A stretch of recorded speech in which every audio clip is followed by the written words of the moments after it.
Jabim était une planète de la bordure extérieure importante pour ses minerais. Depuis 3 millénaires, la République les exploitait. Un leader charismatique dénommé Alto Stratus émergea et créa un parti nationaliste. Il entreprit un coup d'État et assassina tous les membres du congrès Jabimi qui étaient fidèles à la République. Stratus décida de s'allier avec la Confédération des systèmes indépendants au cours de la guerre des clones.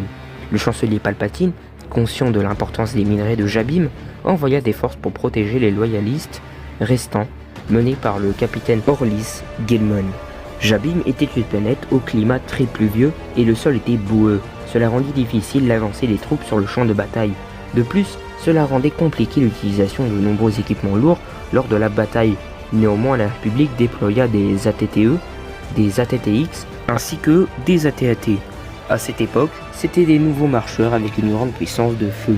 La Grande Armée rejoignit les loyalistes à un camp nommé la base refuge.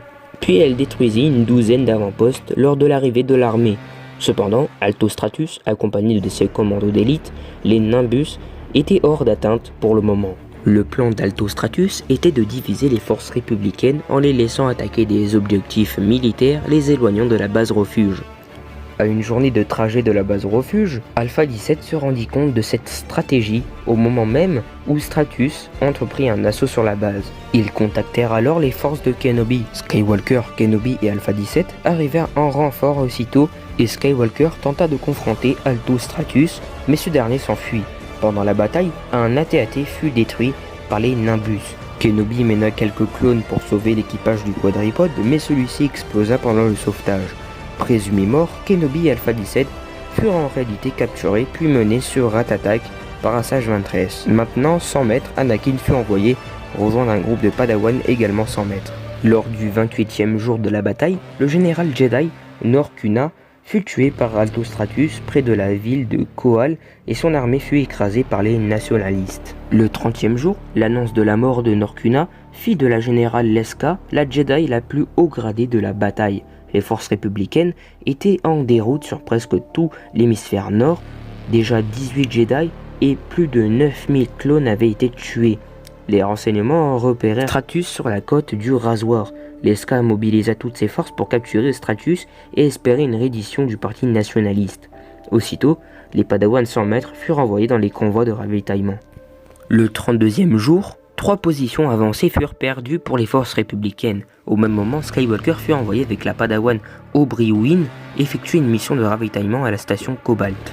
Le 33e jour, la mission de ravitaillement des Padawan fut repérée et ils s'enfoncèrent dans des champs de mines.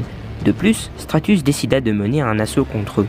Le 34e jour, les Padawan subirent l'attaque. Ils se battirent vaillamment et bien qu'en infériorité numérique, ils parvinrent à défaire les séparatistes au prix de lourdes pertes. Alors Stratus décida de regrouper ses troupes pour raser la station Cobalt.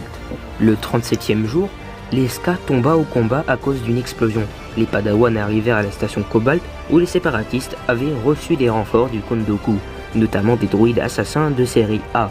Ils avancèrent avec plus de 10 000 éléments et les forces de Guilum se replièrent sur une mesa au sud de la station Cobalt. La République prévint une évacuation mais les transports devaient attendre la fin des intempéries pour se poser. Il devint évident que les seuls à pouvoir retenir Stratus étaient les Padawan.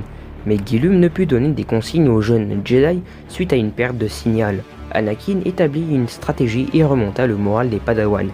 Il reçut un message du chancelier Palpatine lui ordonnant de diriger l'évacuation des troupes. Skywalker partit donc pour la Mesa, abandonnant les Padawan.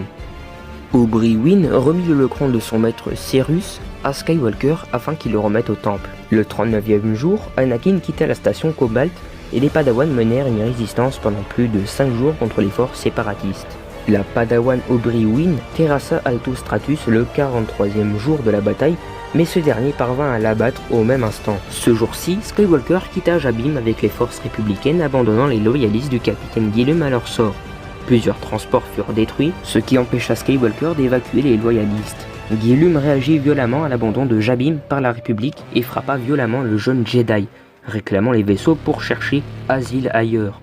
Skywalker étouffa Guillium par la force et ce dernier décida donc de laisser tomber. Cette trahison ne serait pas oubliée par Jabim et le nom de Skywalker fut maudit. La République ressortit vaincue de la bataille de Jabim et le sacrifice des Padawan fut honoré par Skywalker. Ce dernier ressortit meurtri de la bataille face à la mort de ses compagnons et la disparition de son maître Obi-Wan Kenobi. L'héritage de cette bataille restera vivace jusqu'à l'arrivée d'un nouveau Skywalker sur Jabim pendant la période impériale avec une nouvelle résistance menée par le fils d'Orlys Guillium, Nolan Guillium. Et donc voilà les gars, c'est la fin de cette vidéo, j'espère en tout cas qu'elle vous aura plu. Si c'est le cas, faites-le moi savoir en mettant un maximum de pouces bleus. Et bien évidemment pour tous les nouveaux, n'hésitez pas à vous abonner en activant la cloche de notification. Merci à ceux qui le feront. Après les gars, sinon n'hésitez pas à venir dans les commentaires pour me donner votre avis sur cette bataille. Et bien évidemment vous aurez un petit message de ma part que je mettrai dans les commentaires par rapport à la vidéo. Bref, vous verrez dans les commentaires, je ne vous en dis pas plus parce que c'est trop long à expliquer, donc n'hésitez pas à aller dans les commentaires pour voir le petit message. Et donc sur ce les gars, moi je vous souhaite une excellente journée ou une excellente soirée, et comme toujours, que la force soit avec vous. Ciao tout le monde.